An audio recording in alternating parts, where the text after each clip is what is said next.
Dr. Katharine Smart, and I'm the president of the Canadian Medical Association. I wanted to be a doctor from a very young age, and I can tell you it was one of many careers that I considered as I went through my high school and my university. Once I got into university and tried a variety of things in terms of what I was studying, I really realized that what I really liked was continuous learning and working with people.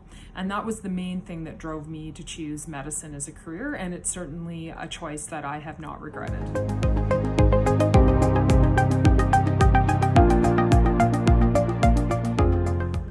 People often like to know what a person's why is, and in my case, why a career in medicine. I think the why for me is creating meaning in your life. I always think that happiness comes from feeling like you're useful and making a contribution. And as my parents used to tell me, you're often happiest when you're doing something for someone else. And I've definitely found that throughout my career in medicine. I think the why for me in medicine is really about service.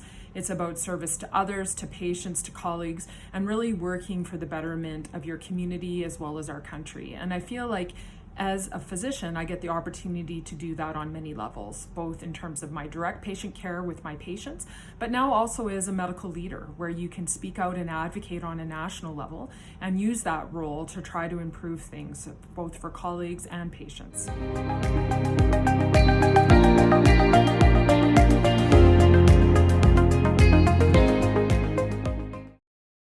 One of the things that's really important to me in my work as a pediatrician is addressing health inequities.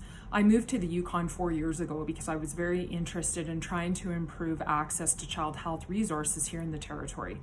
We knew there were many children not accessing care, and that's too often the story of marginalized populations in this country. We often have a myth in Canada around universal healthcare. Yes, healthcare is free, but it doesn't mean it's accessible to everyone. I think we can use our voice to address system inequities by recognizing that they're there, recognizing the systems and political factors that lead to marginalization, and then using the voices that we have. And when we are professionals, we do have that power to articulate these issues to people in leadership, to get things funded, to move forward with bold and innovative ideas, to work with community, to listen, and to create answers that are in true partnership with the groups of people you're looking to serve. And that's been my approach in my career, and I think it's something that we can all think about when we think about how we can use our skill set to serve people that are maybe not as fortunate as we are.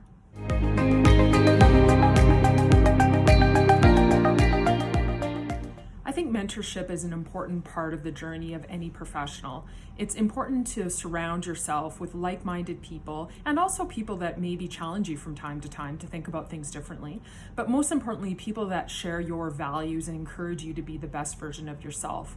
I've been fortunate in my career to work with many exceptional people, clinicians, teachers, leaders, and all of those people have taught me different things about myself and my capacity in medicine. So I certainly encourage you to create that community around yourself to help yourself be successful in whatever future you choose.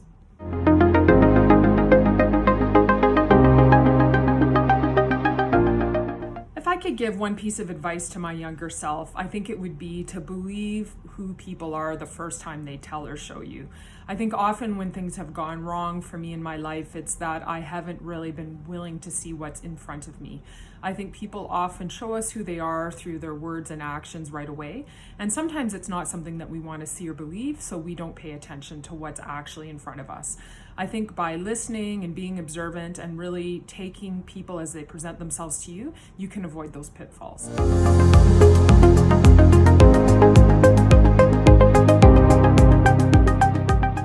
Look at the STEM field and how it's evolving. I think what we're seeing is an increased interest from women in pursuing these science and technology-based careers. I think this is wonderful. Women are incredible problem solvers, they're incredible leaders, and I think they bring so much to this space. So I think it's really exciting to see the future of STEM. I think so many of the opportunities in the future will be in this area as we become a more technologically advanced society.